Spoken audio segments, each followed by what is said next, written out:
Okay, hi, good morning. Happy Fitness Friday. I'm so excited to be here, you guys. It's a little bit overcast and a little bit cold here in Sun Valley. Good morning, Instagram, good morning, Facebook, but I hope you guys are joining this morning because this is a great topic. And I really hope you're popping on and gonna join me for this live. After this live, I'm doing an interview with Sharon Otness in our Thrive Live show. Good morning. So stay tuned for that. That's at 10 this morning. Anyhow, today is an exciting topic because it's about gut health. And it's a really important topic to talk about. And as you guys are jumping on, just let me know you're here. Say hi, wave at me, give me a thumbs up or a heart so that I know that you're here, or say something to me. Wish me happy Friday. I want to hear it too. But the gut health is such a vital topic that we all kind of get more comfortable and get more awareness around. There's a ton of different reasons why, but before we go into that, I've got to take a step back. Thanks for the hearts. Thanks, Jason. And the reason I want to talk first about this is just everyone needs to know I am not a physician. I'm not giving you medical advice. This is not intended to replace medical advice from a doctor. So before we go any further, you guys need to know that. Hi, Meg. I'm not trying to give you medical advice. If you have serious gut issues, you want to go and speak to your medical professional. Okay, so now that I got my disclaimer out of the way, let's start talking. And I love this topic. I kind of geek out on it. So I'm going to do a little sciencey stuff, but I'm also going to give you practical applications on how to actually change your gut biome and the health of your body by what you're eating today. And some very simple tools and techniques you can use right away to change it, right? So we're going to talk about what it is and kind of clarify some confusion around it. And what we're going to also talk about is what can happen if it's not a healthy environment. And then we're also going to talk about why it can affect your weight loss goals. And I'm going to tell you a little bit about all of that. Okay, so you guys ready? All right, if you guys have questions when you're hopping on, let me know. Sometimes I kind of get on tangents and I don't read all the questions, but just let me know and I'll go back through them. Give me hearts and thumbs up if things are landing with you and I can go back and talk about them. All right, so let's get started. Microorganisms, they are everywhere. They're actually surrounding you. They're on your skin, they're in your hair, they're all over you right now. They're in your coffee cup, they're everywhere. Microorganisms are all over us all the time. We're never gonna change that, no matter what. And we shouldn't, honestly, because they can be our friends. And they're intended to be our friends. We're supposed to have this symbiotic relationship with organisms. So let me give you a little bit of information. There are 100 trillion bacterial cells in your body. At least, the very minimum. This makes up about 2 to 3 pounds of your body weight and the average human. Did you guys hear me? Isn't that wild? Like, that's just... I mean, every time I hear that statistic, it kind of just it geeks me out. I really love it and I want to learn and understand more. So what's really interesting also is when we talk about microorganisms or microbacteria, we want to just break that down. And when people say the word gut microbiome, that means it's a colonization of a specific group of microorganisms that are in a specific part of your body. So today we're going to be talking about them in your gut. So that's gut microbiome or biome, however you want to say that, okay? So we're going to be talking about just specifically your gut microbiome. Okay, so in your gut microbiome, what's amazing is that they're actually there to help you. They're actually there to help you increase your health. They're there to help you increase your hormone health. They're there to help you with your immune function. And one of their most amazing attributes for your health is that they help actually convert the vitamins from the food that you eat and the enzymes to be absorbed into your body. Hi, Melissa. Hi, Heather. Isn't that rad? Like, they're there to support you. They're there to help you become your healthiest self. And in our culture and in our society, we do a really good job of killing them, the bad ones and the good ones. So what's happened in our culture is that we're now feeding and colonizing our beautiful garden that's supposed to be full of good bacteria with bad bacteria. So I like to consider our gut as like a garden, and you've got to fertilize the soil so that it can grow. And when you grow the garden, it's going to flourish, right? Your body's going to flourish, your health is going to flourish, your body's going to be at its natural healthy weight without you having to freak out about it and constantly worry about it. You're going to stop having sugar cravings. You're actually going to even feel better because your microbiome is actually responsible for 90% of the serotonin that happens in your body. So the gut-brain connection is huge. And my friend Melissa just hopped on, and she, I know, can speak to this. She specializes in a lot of this, but she talks about brains and the psychology of it. And the gut-brain connection is crazy, you guys. It actually is responsible for our anxiety, our depression, and our happiness. So if your gut biome is bad, you might be feeling anxious. You might be feeling frustrated. You might be depressed. They actually even say it's connected to schizophrenia and autism. Did you guys hear that? Wild. Okay, so what we want to do is we want to cultivate a healthy soil situation so that our gut can become a garden and flourish. Okay, so I'm going to talk to you a little bit about how to do that. So let's go back one step. So I want to talk to you about the good bacteria in your gut. Okay, so the good bacteria in your gut comes from when you're eating good, healthy food, whole, clean food. It actually helps grow the good bacteria in your gut. And when you eat the sugar-laden, pastries and donuts and the things that aren't good for us, like ice cream and pizza, what happens is the bad gut biome is fed and it grows. It actually colonizes. And what happens is inside of your gut, in your nice little soil that you're planting, you're either feeding the good or you're feeding the bad. And also what happens in that situation is when you feed the bad all the time consistently, they colonize and they fight off the good. They like battle in there. Isn't that crazy? So in that situation, what happens is your body starts to become accustomed to the bad gut bacteria, and your little microbiomes decide that's all they want to eat. They want to be fed. They're hungry. They keep growing. And there's a colony of bad bacteria in your gut, which causes sugar cravings and food cravings for unhealthy food. This is also the reason why, if you're hungry all the time, the average American consumes about 4,000 calories a day. But we're all starving. We're all overfed and undernourished, you guys. Like, that's insane. We're eating 4,000 calories of food. However, we're hungry and we're constantly thinking about our next meal because we're overfed and undernourished. And part of that is because of our gut biome. As a culture, it's a negative situation down there. We all have a lot of gastrointestinal issues, digestive issues, and disorders. And so what happens in that situation is when you continue to feed that bad bacteria, you keep craving the bad food. It's this vicious cycle. And then when you're craving the bad food, what happens is that bad gut bacteria grows and the good bacteria is gone. And the good bacteria is what helps you absorb nutrients, enzymes, and all of those wonderful things that help your body stay healthy. So if you're not absorbing the nutrients and the healthy vitamins in your system because there's no good bacteria to help you do that, what happens is because you're malnourished, you're overfed and malnourished, and you're constantly hungry, wanting more food. Here goes the weight problem, right? Weight goes up, health goes down. It's a relationship that you can't avoid. Does that make sense to you guys? Is that landing with you? If it is, give me a heart and I'll keep going on that topic. Okay. So in that situation, what's really fascinating is that you can actually change the entire garden and your soil and your gut by what you're doing and feeding it. You can actually change that conversation so that you can get off of that sugar and those addictions, and you can get into a situation where your body is now craving more of that healthy food. So if you've ever seen those people that you're like, wow, how is it that they just avoid ice cream? How do they just sit there and have the willpower to just say, oh, I don't really need that. I don't really want that. Instead, they choose healthy choices over and over again. It's because their body's filled with healthy, good bacteria, you guys, and it wants it. It wants to be fed that.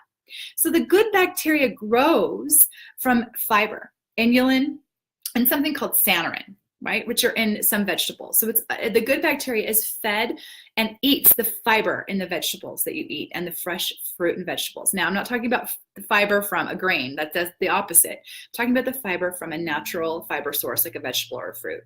It actually lives off that, the good bacteria, and it gets fed it, and it starts to grow and flourish in your soil and grows a garden in there of healthy bacteria. Right? So it actually, as soon as you eat a vegetable, it really helps you feed the good bacteria and helps stave off the bad. And then your body starts craving the good food and doesn't have those sugar cravings as frequently or even at all. Does that make sense to you guys? Is this landing with you? If it is, let me know. Give me a thumbs up, give me a heart, let me know. I want to see them on the screen so that I know to keep going. So what also is really important to understand is another thing in our culture that we're inundated with, especially in the Western culture, is the antibiotic epidemic. So antibiotics kill all of the good and bad bacteria. So when you're sick and you take an antibiotic, it actually kills all of the bad and good, and it wipes out the soil. So it's like your soil just got completely obliterated and you have to start from scratch. And so that's why during that time you're very malnourished after you eat. If you have a cycle of antibiotics, your body gets malnourished because there's no good bacteria to help absorb nutrients from the food you're consuming. Does that make sense? Hopefully it does. Okay, so some people say, well, I don't take antibiotics. Well, I got news for you guys. If you eat commercially processed meat, I bet you 9 times out of 10 you're eating some antibiotics because it's in our commercially processed food. So even though you think you're not taking antibiotics all the time, or you might be, you might be on the other side of it where you don't agree with it 100%. I try to avoid them at all costs. But if you're taking in commercial meat, if you're not eating organic food, then a lot of times in organic cheese and dairy products, then you're getting a lot of antibiotics in your food, which does the same thing to your gut bacteria. It kills the good and the bad. So you really want to make sure that you're doing things that increase the good. Is this all making sense for you guys? Okay, awesome. So another thing that I want to talk to you guys about is I really want to talk about the infections and things that can happen when your gut bacteria gets out of control. People have heard about leaky gut. I'm sure a lot of you have heard about leaky gut syndrome. So leaky gut is, I don't want to get too sciencey on you, but what happens to leaky gut is, your gut intestines and everything should be nice and tight. And when your gut starts to get leaky from fungus, overgrowth of candida, from an infection called H. pylori, which are all an overgrowth of the bad bacteria by eating the foods, those processed foods, it starts to separate. And it causes little cracks in your intestinal linings. And that causes the leaky gut syndrome. Thank you for the thumbs up, you guys. It helps me know that it's landing with you. So that's leaky gut syndrome. And that's basically what happens. And that's just an easy way to think about it. So the fungus and the candida and the nasty things that can grow inside of your gut will actually drill little, I know this is disgusting, they will drill little holes because they're adhered to the insides of your intestines, which cause the breakdown of the intestinal linol and the mucosal linol in your intestines. Does it make sense? It's crazy. So this is all very important because this is what can happen when, if you're feeling depression, anxiety, it's affected by your gut, right? Because that transport system is affected right into your gut. So these are huge issues that we need to talk about. And the reason why a lot of other cultures don't have the weight issues that we have, they don't have the depression, anxiety, suicide rates that we do, is because they actually have more serotonin, because their guts are healthier. They live on more fermented foods. They increase them in their diet regularly. They don't eat a lot of the processed foods that we eat on a regular basis or fast food. So these are some differences in our cultures. So let's talk about now how we can actually change the biodiversity of our gut biome and feed the good bacteria. So there's about 400 strains-ish of good bacteria that you need in your body all the time. And most of us eat the same foods over and over again. So eating a biodiverse menu is really important to increasing good bacteria, which helps keep your body really healthy. So I really want to make sure that you understand that just eating the same vegetables over and over again is not always the best choice. You want to really kind of eat seasonally so that you get a diverse amount of vegetables and fruit into your diet. Okay, and there's a reason for that. So like I said, the first thing we're going to talk about is you need to eat fruit, fresh fruit and vegetables. The fiber is imperative for the good bacteria to grow. Number one thing, most people think you have to take a probiotic, which I agree with, and I think that you should. But my number one thing is you can get it from the vegetables and the fruit that you eat. Lower amount of fruit, higher amount of vegetables has more fiber generally. And when your body breaks that down, the good bacteria actually eats the fiber inside of your gut. And the other thing that's imperative to this for weight loss is because that good bacteria actually breaks down excess calories and consumes them. Isn't that crazy? They're great if you feed them right. So that's an important piece. The other thing is there's two ways to look at this. The probiotics are the actual gut bacteria that is there already, and the prebiotics feed it. So it's like it's setting the soil up and it's putting the seed in, right? So the prebiotic, think of it as a seed, and the probiotic is already something that's grown. Okay, so when you put probiotics into your body, you're just putting more bacteria there. But what you really want to do is feed bacteria so they can grow more and colonize. And you do that with prebiotics. So the best way to get prebiotics is, this is kind of a funky thing, but prebiotics are inulin, like I talked about, and sanarin, and those come in. There's some very specific vegetables to eat for both of those things. The first thing that you want to make sure you're eating is asparagus. Has a ton of inulin and lots. It's a great prebiotic. Also, artichokes are amazing, especially Jerusalem artichokes. They have a lot of sanarin in them, so eating those regularly is vital to gut health. Onions, garlic, tomatoes, radishes, those are all other things that you can eat for good prebiotics, and very, very important to gut health. Okay, so then we're going to go into the fermented foods. So we talked about eating lots of fresh fruit and vegetables. We talked about eating prebiotics and food and fruit prebiotics. And there's also something you can actually get. It's a resistant potato starch. I know this is a crazy thing, but it actually doesn't get digested in our body, and it actually feeds good bacteria. It is a prebiotic. And Dr. Mike Hyman talks about potato starch and how important it is for gut health. So that is another supplement you can take to improve that gut health. So hopefully this is helping you guys. Okay, so the next thing I would talk about is, so we've got our vegetables that we're eating, we've got our inulin and our sanarin that are found in artichokes and prebiotic foods like asparagus, and then we've also got the probiotics. So the way that you get probiotics into your system, thanks for the thumbs up, you guys. The way that you get probiotics into your system is, number one, taking them, which we'll talk about, but number two is fermented foods. So fermented foods are almost non-existent in Western culture. I mean, we don't eat them as much as any of the other cultures out there. And ancestrally, we ate a lot of fermented foods because that's how we kept food from going bad. So it's really important for us to eat a lot of fermented foods in our diet. And so I always recommend people eat fermented foods every day. The best way to do that is with sauerkraut, kimchi, miso paste, tempeh. Those are soy products, but as long as they're organic products, they're great because they go through the fermentation process that kills a lot of that. So what you want to think about is foods like that. Also, like pickled ginger, pickled onions, those are all good things to eat for fermentation. So it's really important that you're eating those on a regular basis. Again, the difference between Western culture and other cultures is they have a lot of that fermented food in their diet, which is ancestrally really important for our genes and our good bacteria. So that's the way to get probiotics into your system, okay? I encourage people to eat sauerkraut. I eat a lot of sauerkraut, and it's really good for your gut bacteria. Fermented kefir, bacteria in dairy, if you can do good organic dairy. Greek yogurt and Bulgarian yogurt have different strains. So you want to make sure you're getting a diverse amount of different probiotics. You don't want to just stick with one strain. You want to really diversify that so that that can be a healthy space for your soil to grow that healthy garden of flora, which is good gut bacteria. Okay, so the other thing to think about with that is when you're looking for a probiotic, you really want to make sure that you have various strains in your probiotic and that they're live strains and that they're not dead. 90% of the probiotics out there on the market are dead. So you want to have a live strain of probiotics that you're ingesting on a regular basis. And you also want to make sure that you're not continuing that same probiotic product over and over again. So you might want to get one probiotic product, maybe do that for a month or two, and then shift and change to another probiotic. It's a really, hi Lon. It's a really, really good way to continue to create better gut flora. Okay, is you know, and biodiversity within your gut. All right. The last thing I want to talk about for good gut health and soothing digestive issues is some supplements and some oils. So actually, it's not the last thing. I'm going to go back. The other thing I want to talk about first is bone broth.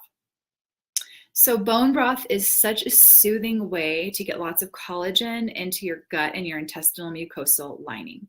So soothing that mucosal lining when it's been torn up or it's leaking is really important. And so a bone broth fast for a day or two is something, if you're having some serious issues with your gut, and you really are having a hard time with not digesting food, you're not producing the bile that you should, doing a bone broth fast for 1 to 2 days is a really good way to heal your gut. It's nourishing for your gut lining. It helps heal your mucosal lining, and it also helps absorption of nutrients into your bloodstream. So doing that bone broth is really important. I always talk to my clients about this.